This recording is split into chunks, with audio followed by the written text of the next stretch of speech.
E aí, pessoal, meu nome é George, eu sou o criador do MedClass e eu sou a pessoa mais indicada para te ensinar a passar na residência da USP. Com 2 vezes prestando a prova, eu tenho plena capacidade e condição de te dar o caminho para fazer você passar na residência da USP ainda esse ano. Então, vem comigo. Uma das coisas que eu mais percebo é que todo mundo está afim de passar na USP. Todo mundo coloca a USP como principal serviço de residência médica, o principal hospital para se fazer uma residência médica. Por que todo mundo quer passar na USP? Primeiro, o mais importante de tudo, a USP é um dos serviços mais requisitados do Brasil, tá? Um dos serviços mais requisitados. Não há dúvida disso, tá? Por que ela é um dos serviços mais requisitados? Porque os médicos mais bem-sucedidos, principalmente os que têm projeção nacional, a grande maioria deles, especialmente no estado de São Paulo, especialmente na cidade de São Paulo, os caras que mais têm projeção nacional, a grande maioria deles são formados na USP. Isso significa que todo cara que é formado na USP vai conseguir ser um médico de sucesso? Não necessariamente, mas os caras que estão na USP, os caras que fazem residência na USP, eles têm acesso a mais oportunidades. Isso é muito importante. Isso é extremamente importante, porque você está num ambiente propício a desenvolver relacionamento e o principal, networking. Então, é um ambiente preparado e propício para o desenvolvimento de networking e relacionamento, principalmente com as pessoas de alto gabarito da medicina nacional. Então isso é muito, muito, muito latente, é muito nítido, e você consegue perceber isso logo quando você entra lá no hospital para fazer tua residência. Além disso, o que acontece é que você tem acesso à elite da medicina, né? Então você está lá na USP e você tem acesso à elite na medicina. Grandes médicos extremamente reconhecidos são formados na USP. Então qualquer nome famoso que você vê aí na televisão, que tem reconhecimento nacional, a grande maioria desses caras são formados na USP. O que acontece? O ambiente propicia que esse cara desenvolva as capacidades deles técnicas, além das não técnicas, para trilhar uma carreira de sucesso, e isso é extremamente importante. Além disso, é um dos principais hospitais da América Latina. E aí, lá ele tem o maior serviço de oncologia, o maior serviço de infecto, um dos maiores serviços de trauma, um dos maiores serviços de cardiologia. Então, todos esses serviços, todas essas especialidades são referência para o desenvolvimento de uma boa residência. Lá você também tem acesso a novas tecnologias, né? E acesso a um grande volume de atendimento.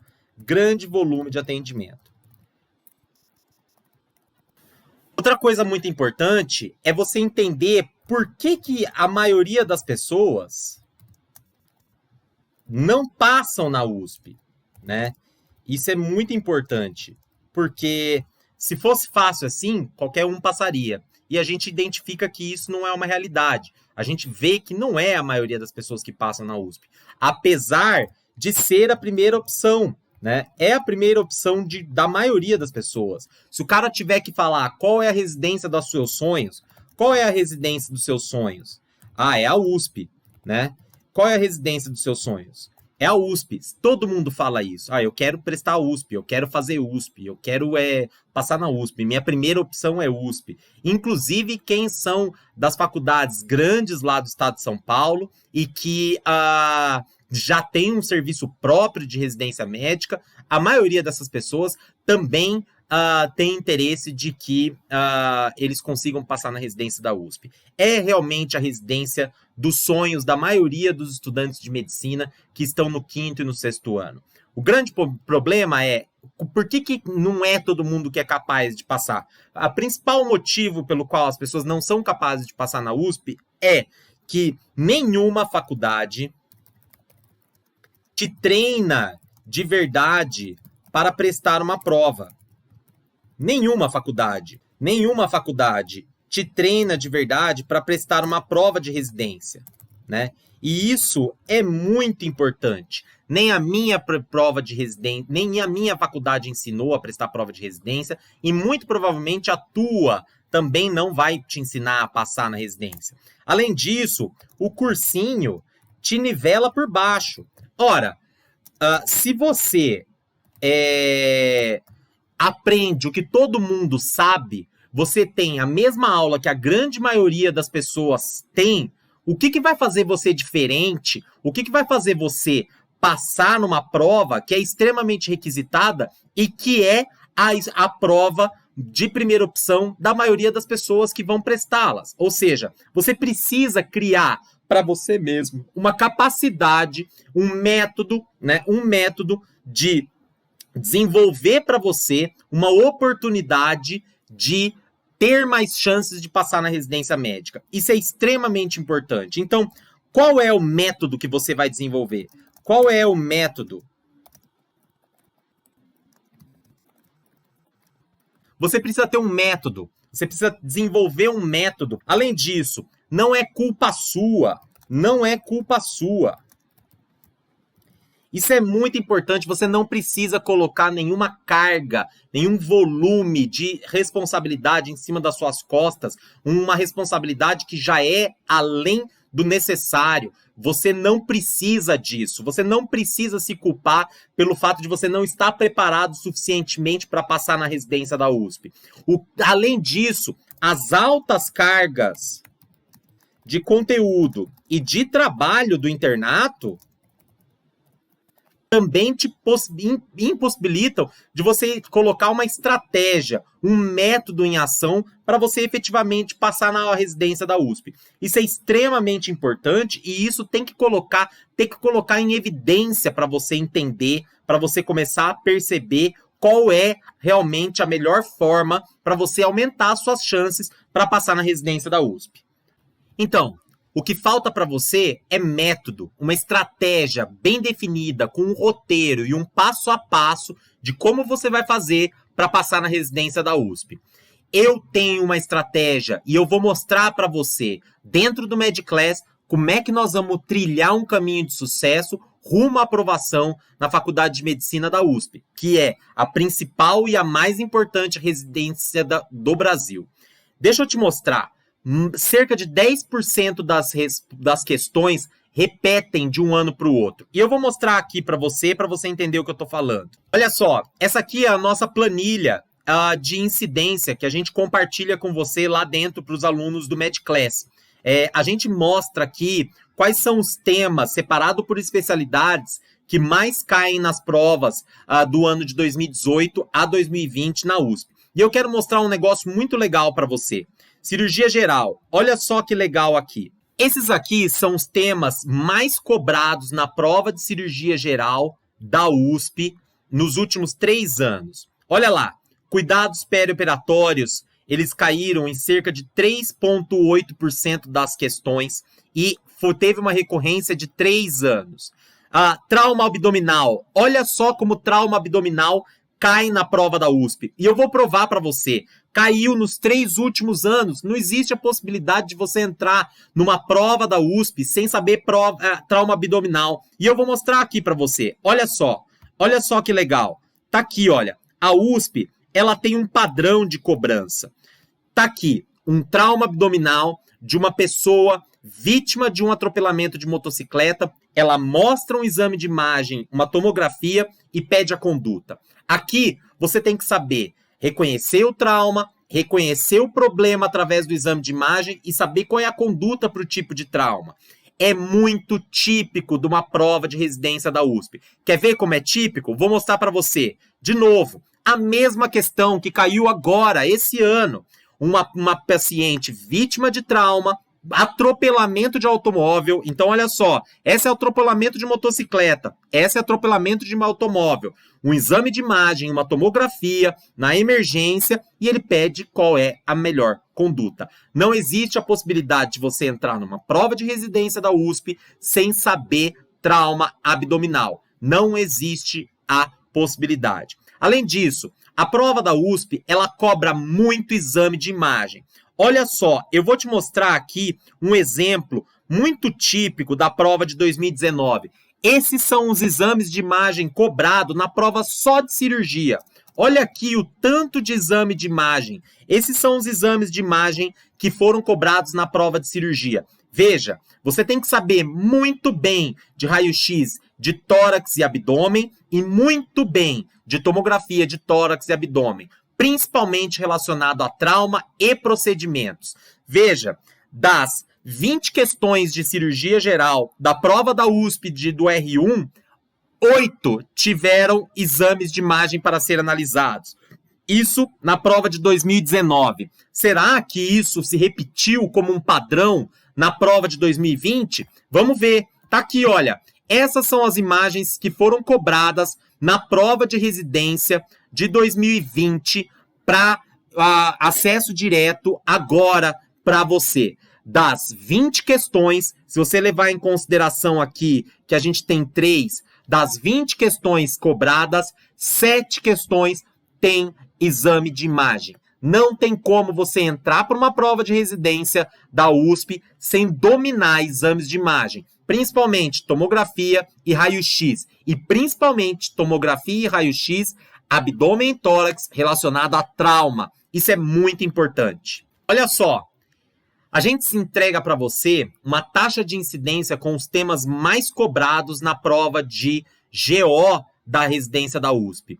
Olha só, aqui a gente tem diabetes na gestação, mecanismo do parto, anticoncepção, pré-natal, mastologia, doenças benignas e malignas do ovário, vulvovaginite e cervicite. Os padrões são os mesmos, as coisas se repetem. E eu vou mostrar para você uma coisa muito típica da USP. Relacionado a vulvovaginites e cervicites, eles sempre cobram uma imagem. Não dá para você entrar para fazer uma prova de residência da USP sem que você saiba as principais lesões alimentares do trato ginecológico externo, feminino, vulvar, que demonstre uma doença sexualmente transmissível. Eu vou mostrar aqui para vocês entenderem o que eu estou falando. Essa aqui é a prova de 2019, onde ele pedia para você identificar qual era a lesão compatível com sífilis primária. Então, aqui a lesão compatível com sífilis primária. Essa aqui é uma questão direta e reta que caiu no ano de 2020, perguntando qual era o provável diagnóstico desse paciente, que é herpes, ou seja, lesões vulvares típicas de DST e que você precisa saber quais são as lesões, as características, a descrição dessas lesões, como essas lesões se comportam e como que é o estágio de maturação de cada tipo de lesão.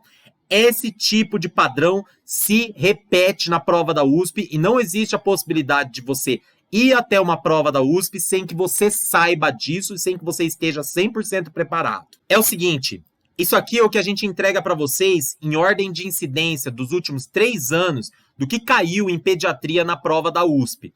Veja que aqui a gente tem listado para você os 23 temas mais cobrados nos últimos 3 anos. Desses 23 temas, olha só, os 6 primeiros temas correspondem a quase 10% da prova de pediatria. Ou seja, não existe a possibilidade de você entrar numa prova da USP sem que você saiba doenças exantemáticas, síndromes gastrointestinais e desidratação na infância, pneumonia adquirida na comunidade, imunização, doença do período neonatal e infecção das vias aéreas superiores, bronquiolite. É muito importante que você domina essas temas que são extremamente recorrentes. Eles se repetem de forma com um padrão. Quer ver como que eles se repetem e é um padrão? Eu vou mostrar aqui para vocês. Olha só essa lesão aqui. É uma questão típica de uma doença ele mostra uma foto da doença de pele da criança, dá o quadro clínico e pergunta o agente etiológico. Na verdade, essa aqui a resposta é C, né? É o Staphylococcus epidermidis. Isso aqui é uma doença bem típica de criança e você tem que saber essa doença exantemática. A mesma coisa, ele mostra para você um quadro clínico, mostra para você um quadro clínico típico e aí pergunta para você qual é o tratamento desse quadro clínico. Isso é muito típico e é um padrão que se repete nas provas da USP. Não existe a possibilidade de você entrar numa prova da USP sem que você esteja dominando doenças exantemáticas. Feito? Uma coisa muito típica das provas da USP é que elas são essencialmente práticas. Ela premia o bom aluno, o cara que sabe fazer um bom raciocínio clínico e que teve um internato prático, que aproveitou bem o seu internato. Esse aqui é um ótimo exemplo. A comunidade obstétrica da USP é muito forte, são médicos extremamente reconhecidos e sempre cai a coisas relacionadas a parto. Não existe a possibilidade de você entrar para uma prova da USP sem que você saiba partograma, sem que você saiba reconhecer os mecanismos de parto, distoses do parto e a conduta relacionada aos partos de risco e de alto risco. Essa é uma questão que mostra um partograma e ele correlaciona com a principal tipo de bacia da mulher, para você dizer qual é a bacia que a mulher tem relacionado a esse padrão de partograma.